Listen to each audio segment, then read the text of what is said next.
hearing about it on the news. But in July of 2008, there was a string of missing person cases out of the University District in Seattle.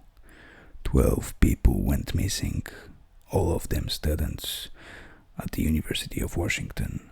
Their bodies were never found, and no significant evidence was ever recovered. They were all presumed dead, much to the distress of the people who cared about them. Aside from the missing people, though, not much of the case was ever revealed to the public.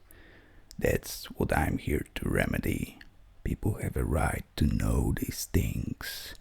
As of now, the case has gone cold, and all the documents relating to it now sit in the classified file cabinet that SPD employees jovially refer to as the freezer.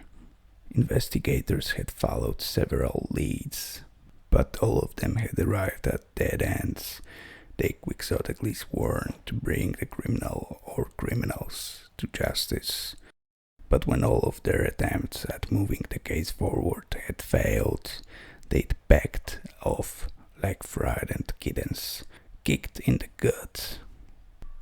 The most promising lead, however, had been one that showed itself relatively early in the case's lifespan, around September of this first year. It turned out that all of the abducted students had owned the same Apple computers. This in and on of itself could have been mere coincidence, but further examination by the forensic team showed that every single student had been using proxy servers before the time of their disappearance. For those who don't know, a proxy server is an intermediary web server often used to keep internet activity as anonymous as possible, disguising IP addresses, which again, for those who don't know, are essentially a unique series of numbers given to each computer connected to the internet.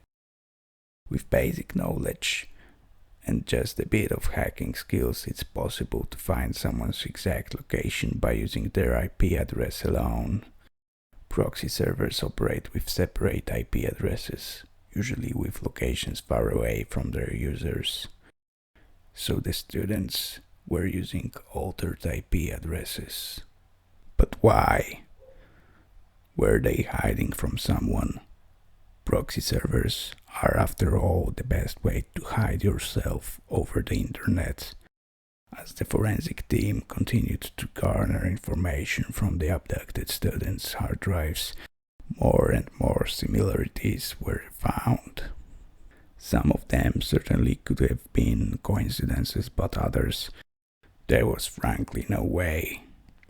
This is a segment of a report typed up by the computer forensics team, detailing the similarities between the 12 laptops, all computers installed with the web browser Google Chrome, all computers using iTunes, each with approximately 50 gigabytes of music, all computers using proxy servers. All proxy servers appears to have IP addresses based in Iceland. They were all using proxies based in Iceland, which was odd. But the report didn't enter. It continued. All computers have Microsoft Word installed, though there appear to be no documents saved in the documents folders of any of the computers. That's normal enough. Lots of people save their documents in folders on their desktops or on other drives. Desktops on all computers are devoid of files and icons, except for a document that appears in the center of all of them, titled Líta. The document has no text. That's where it begins to get very strange. Líta is Icelandic, meaning something like look back or look behind you. It appears the file on the desktop is the only document saved anywhere on all 12 computers. Once is a coincidence, twice is also a coincidence, but 12 times? the exact same empty documents saved in the same place with the same titles. It's impossible, but clearly not so impossible that it's, well, impossible. The report continued for a bit after that, but with nothing nearly as significant. When the keyboards were dusted for fingerprints, none of them matched up. There was nothing linking them other than the documents. The forensic specialists were spooked by the findings, but none of them reported any suspicious or paranormal activity afterwards. The Iceland-based proxy servers and documents with titles in Icelandic led investigators to seek other connections between Iceland and the missing students. They went to their parents, probably hoping to find that all the students had relatives in Iceland or something. They needed to solve the case, but of course, none of them had any apparent ties to the country. No relatives, no friends, nothing. The investigators had questioned dozens of people, but had found nothing of worth. It was beginning to seem hopeless. That was until a year later, in July of 2009, when the Iceland National Police in Reykjavik reported a string of missing persons, gone without a trace. This was it.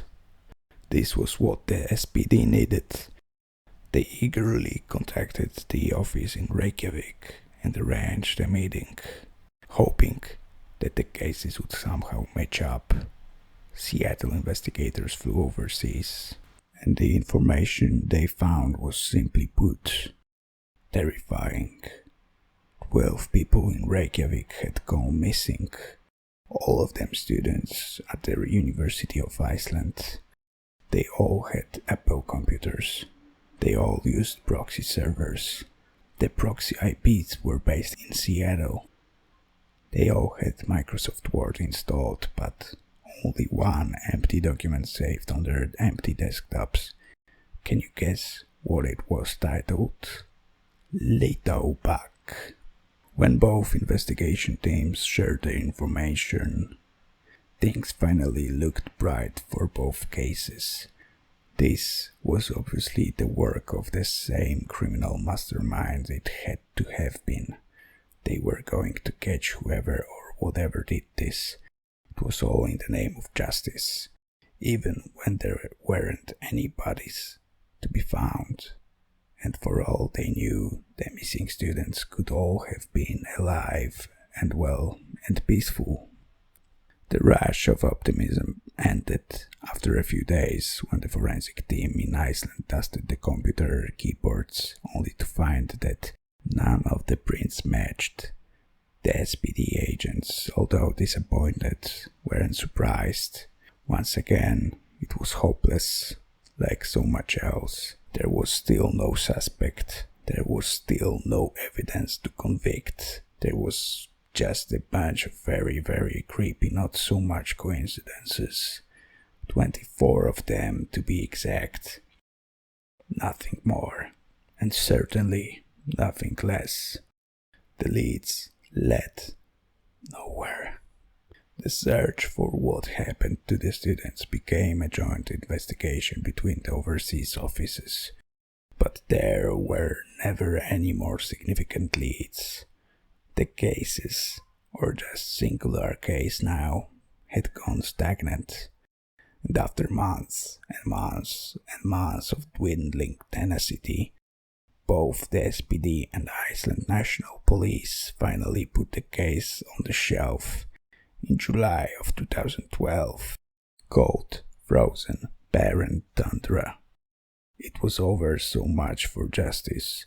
Since then, both police departments have tried to forget the case. It became a hollow memory, one no one likes to think about, understandably. And that's all there is to the case, really.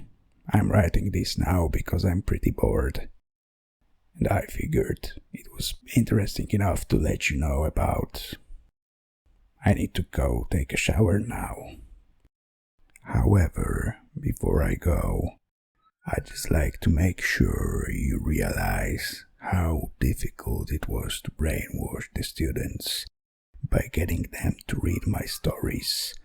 Humans are very perceptive when it comes to things like that. Their meat was worth it though, very tender and delicious, but I'm still a bit hungry. Líta.